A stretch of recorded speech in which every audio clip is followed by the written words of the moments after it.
Hello everyone, আজকে আমি তোমাদের সাথে শেয়ার করব সুন্দর একটা ব্লাউজ ডিজাইন খুবই সিম্পলভাবে। আজকে আমার ব্লাউজ ডিজাইনের দ্বিতীয় দিন। তো চলো প্রথমে আমি তোমাদেরকে মাপটা দেখিয়ে দিচ্ছি যে কি মাপ নিয়েছি। তো লাইলিংয়ের মধ্যে দেখো লম্বাটা রেখেছি আমি 15.5 ইঞ্চি, আর ওপরের পুট রেখেছি 5.5, আর মোহরি দেখো মোহরি এখানে নিয়েছি 6.5, আর ছাতি হচ্ছে 32। তাহলে 32কে 4 দিয়ে ভাগ করলে 4 8 32, আর 2 ইঞ্চি নিয়েছি এক্সট্রা।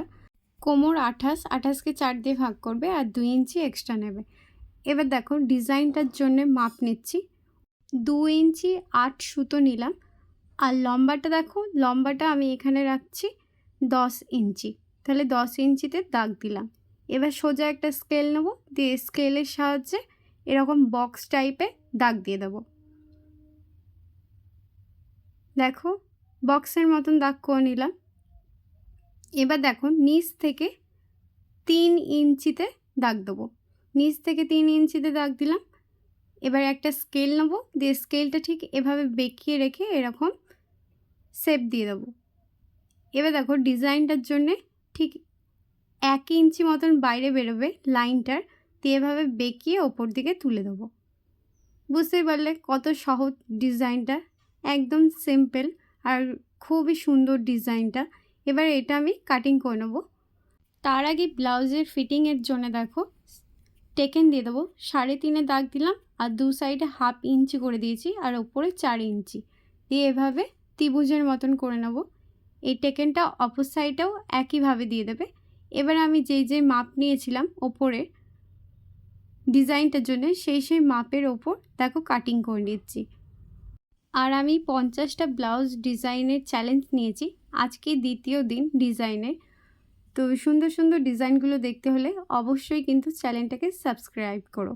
তো দেখো আমি অপর সাইডেও টেকেন দিয়ে দিলাম। এবার এটাকে মেন যেটা আমাদের ব্লাউজ পিস সেইটার ওপরে বসাবো। তো মেন ব্লাউজ পিসটা নিয়ে নিয়েছি, তার ওপরে দেখো লাইলিংটা রাখলাম, দিয়ে আমি পিন আপ করে নিয়েছি। এবার এটাকে সেলাই করে নেব। যেরকম নর্মাল সেলাই করো 1/2 ইঞ্চি বাদ দিয়ে, সেরকম ঠিক 1/2 ইঞ্চি বাদ দিয়ে সেলাই করবে। আর এটা ব্রাশও কাপড়, তো অবশ্যই খেয়াল রাখবে লাইলিংটার সাথে সাথেই যেন নেটটা সেলাই হয়, নাহলে নেটটা যদি বেশি হয়েছে আর লাইলিংটার মাপের ওপরেই যদি সেলাই দিয়েছো তাহলে পরে নেটটা ফেপে যাবে। তো অবশ্যই খেয়াল রাখবে যেন নেটটা সমানভাবে লাইলিংয়ের সাথে বসে থাকে। তার জন্য আমি আগে পিন আপ করে নিয়েছি, তারপরেই সেলাইটা করছি। তো দেখো আমি 1/2 ইঞ্চি বাদ দিয়ে পুরোটা সেলাই করে নিলাম। সেলাই করা হয়ে গেছে। এবার এই এক্সট্রা কাপড়গুলো আমি কাটিং করে নেব। এক্সট্রা কাপড়গুলো দেখো বাদ দিয়ে দিয়েছি। এবার এই ডিজাইনটাকে সুন্দর করার জন্য দেখো এক্সট্রা আমি লাইলিং ব্যবহার করব, কারণ এরকম নেটের কাপড় খুবই পাতলা হয়, আর এরকম যদি লাইলিং দিয়ে সেলাই করি তাহলে পিঠের কাজটা একটু মোটা হবে, তাহলে ডিজাইনটাও আমাদের ঠিকঠাকভাবে পিঠের মধ্যে বসবে। তো দেখো প্রথমে আমি ওপর থেকে 3 ইঞ্চিতে দাগ দিচ্ছি, কারণ এখানে লাটকান বসাবো। 1 ইঞ্চি মুড়ে যাবে সেলাইয়ে, আর 2 ইঞ্চি পিঠের কাছে থাকবে। তো দু সাইডেই আমি 3 ইঞ্চি করে দাগ দিলাম। এখানে আমি লাটকান বসাবো। আর যেই 3 ইঞ্চি করে দাগ দিয়েছি এখানগুলোতে একটু করে কাট দিয়ে দেবো। কাট দিয়ে দিলাম। এবার এর ওপরে লাইলিংটা বসাবো। দেখো এই যে লাইলিংটাকে নিয়ে নিয়েছি, আর লাইলিংটা যেন চারদিকে 1.5 ইঞ্চি বা 2 ইঞ্চি করে বেশি থাকে।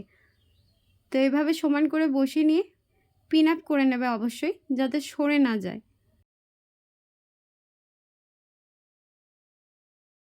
পিন আপ করে নিয়েছি। এবার ব্লাউজটাকে দেখো উল্টো দিকে ঘুরিয়ে নেব।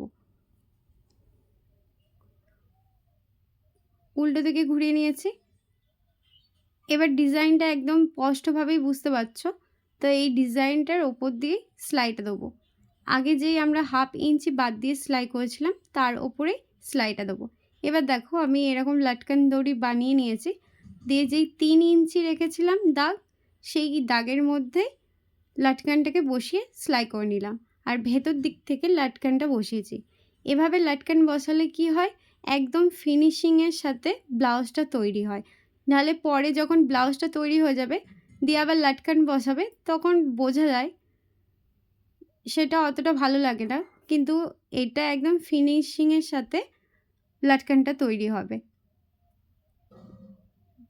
তো এখানেও আমি লাটকানটা বসিয়ে নেবো। আর তোমরা যদি লাটকান যদি বানাতে না জানো, অসুবিধা হয় বানাতে, তো আমাকে কমেন্টে জানিও, আমি লাটকানও কীভাবে বানাতে হয় তোমাদের সাথে ভিডিও শেয়ার করে দেবো। এবার দেখো বসিয়ে নিয়েছি লাটকানগুলো। এবার আমি এক্সট্রা কাপড় যেগুলো আছে সেই এক্সট্রা কাপড়গুলোকে সমান করে কাটিং করে নেব। তোমাদের যদি এই সিম্পল ডিজাইনটা ভালো লেগে থাকে তাহলে অবশ্যই কিন্তু লাইক করো।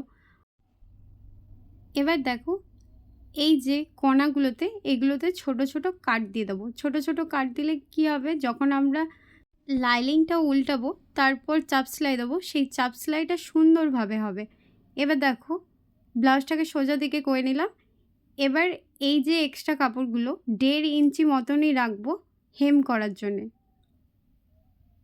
1.5 ইঞ্চি রাখবে, তার থেকে বেশি হয়তো 2 ইঞ্চি রাখতে পারবে, কিন্তু তার বেশি রাখবে না।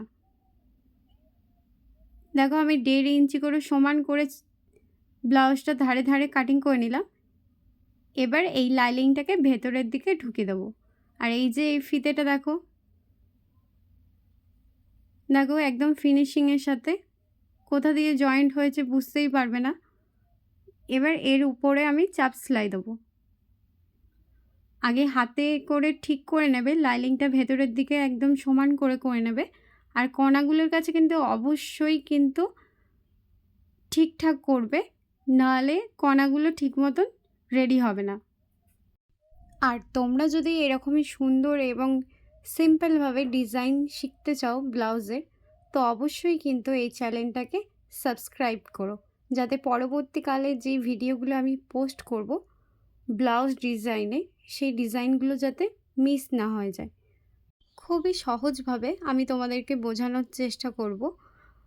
আর যারা নতুন ব্লাউজ শিখছো বা ডিজাইন করা, তো তাদের জন্য আমি হুপ কিভাবে লাগাতে হয়, হেম কী করে করতে হয়, সব ভিডিও পোস্ট করা আছে, তোমরা অবশ্যই দেখে নিও। তো দেখো আমি এখানে চাপ সেলাই দিয়ে দিয়েছি। আর ফিনিশিংটা দেখো ব্লাউজে একদম পারফেক্টভাবে। এবার এটাকে উল্টো করে নেব, দিয়ে ভেতরের যেই এক্সট্রা কাপড়গুলো আছে এভাবে সমান ভাঁজে ভাঁজ করে নেব, দিয়ে হেম করে নেব। তো হেমের ভিডিও আমার পোস্ট করা আছে, আমি ডেসক্রিপশনে লিঙ্ক দিয়ে দেবো, তোমরা অবশ্যই দেখে নিও। এবার এই নিচের টেকেনগুলো সেলাই করে নেব। যেই মাপ ছিল সেই মাপের ওপরেই সমান ভাঁজে ভাঁজ করেছি, তারপর টেকেন দিয়ে দিচ্ছি। তো একইভাবে অপর সাইডটাতেও সেলাই করে নেব। টেকেন দেওয়া কমপ্লিট। এবার দেখো ব্লাউজটার ফাইনাল লুক একদম রেডি। পেছনের দিকটা শুধু নিচে পট্টি বসাতে হবে। আশা করি এই সিম্পলভাবে বোঝানোটা তোমাদের ভালো লেগেছে। লাটকানের দড়ি কিভাবে বানাতে হয় তোমরা যদি না জেনে থাকো কমেন্টে কিন্তু অবশ্যই জানিও। ভালো লেগে থাকলে অবশ্যই লাইক করো। টাটা।